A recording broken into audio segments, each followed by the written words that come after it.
अस्सलाम वालेकुम स्टूडेंट्स, हमारा आज का टॉपिक है मरकज़ी बैंक के फ़राइज़ फंक्शंस ऑफ सेंट्रल बैंक। मरकज़ी बैंक के फ़राइज़ के मुतल्लिक़ मुआशरतदानों में इख्तलाफ पाया जाता है। कुछ मुआशरतदान मरकज़ी बैंक को नोट जारी करने की इजारादारी को इसका सबसे अहम फ़र्ज़ तस्वर करते हैं। इसके बरअक्स कुछ मुआशरतदान इस नज़रिए की हामी में है कि ज़र एतबार को कंट्रोल करना मरकज़ी बैंक के फ़राइज़ में सबसे अहमियत के हामिल है। तो मरकज़ी बैंक का सबसे पहला फ़र्ज़ है कि नोट जारी करने की इजारादारी। तो मुल्क के अंदर नोट जारी करने की मुकम्मल इजारादारी मरकज़ी बैंक की होती है। शुरू में जब मरकज़ी बैंक कायम नहीं हुए थे तो आम तिजारती बैंक नोट जारी किया करते थे, जिससे डिज़ायर टाइप की ख़राबियाँ जो है वो पाई जाती थी। नंबर 1, अव्वल नोट कसरत से जारी हो जाया करते थे, जिसकी वजह से अफराती ज़र का मसला पैदा होता था।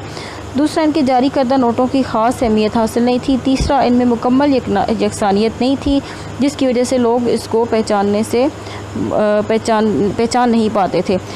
नोटों की अहमियत, नोट की क्या अहमियत है? कानूनी ज़र है ये, इनमें यकसानियत होनी चाहिए, मिक़दारी ज़र पर कंट्रोल होना चाहिए। मुल्क के अंदर ना करेंसी बहुत ज़्यादा हो कि मुल्क की चीज़ों की कीमतें बढ़ जाएं, और ना ही करेंसी इतनी कम हो कि मुल्क की जो लोगों की ज़रूरत है उसको पूरा ही ना कर सके। मरकज़ी बैंक को हुकूमत का बैंक कहा जाता है, क्योंकि ये गवर्नमेंट के अकाउंट्स ओपन करता है, उनकी अमानतें वसूल करता है, उन पर सूद अदा नहीं करता। गवर्नमेंट को कर्ज़ की ज़रूरत हो तो ये फराहम करता है, ज़र मुबादला की फराहमी करता है, हुकूमत की रकमात की मुंतकिली करता है, सरकारी कफ़ालतों की ख़रीदो फरोख्त करता है, और बैनुल अक़वामी माली इदारों में अपने मुल्क की नुमाइंदगी करता है। इसके अलावा गवर्नमेंट को जिस टाइप का मुफीद मशवरा चाहिए हो, जैसे कि ज़रूरी कर्ज़ाजात से रिलेटेड सनती मालियाती बैनुल अक़वामी लेन देन के सिलसिले में, तो इस तरह की तमाम हुकूमत को तजावीज़ पेश करता है।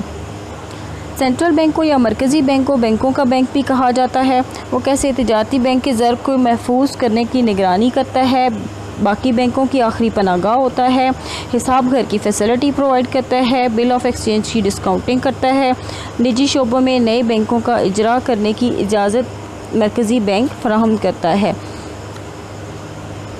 मरकज़ी बैंक ज़र मुबादला का निगरान होता है और ज़र की खारजा कदर का मुहाफ़िज़ होता है। किसी भी मुल्क की मरकज़ी बैंक ज़र की खारजा कदर का मुहाफ़िज़ होता है, लिहाजा ज़र की खारजा कदर को मुस्तहकम रखने के लिए इंतहाई इक़दाम करता है, ऐसी पॉलिसियाँ और लाए अमल इख्तियार करता है जिससे इसकी खारजा कदर मुस्तहकम रहे, क्योंकि इसमें कमी बेशी बैनुल अक़वामी तिजारत और मुल्क की मुआशी तरक्की पर बराह रास्त असरअंदाज होती है।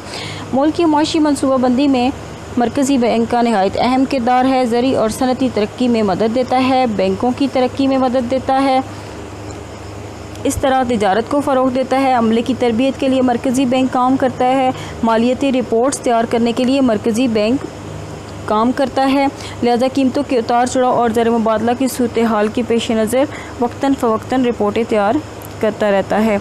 अमले की तरबियत के लिए प्रॉपर तौर पर एक इदारा कायम किया हुआ है, कर रखा है, जिसे आप स्टेट बैंक ऑफ पाकिस्तान ने ये इदारा कायम किया है, जिसे आप बैंकिंग इंस्टीट्यूट ऑफ पाकिस्तान के नाम से जानते हैं, और ये असरदराज से अमले की तरबियत की खिदमत सरअंजाम कर रहा है। ये थे मरकज़ी बैंक के अहम फ़राइज़ था हमारा आज का टॉपिक। उम्मीद है आपको समझ आ गया होगा। Thank you so much. अल्लाह हाफ़िज़।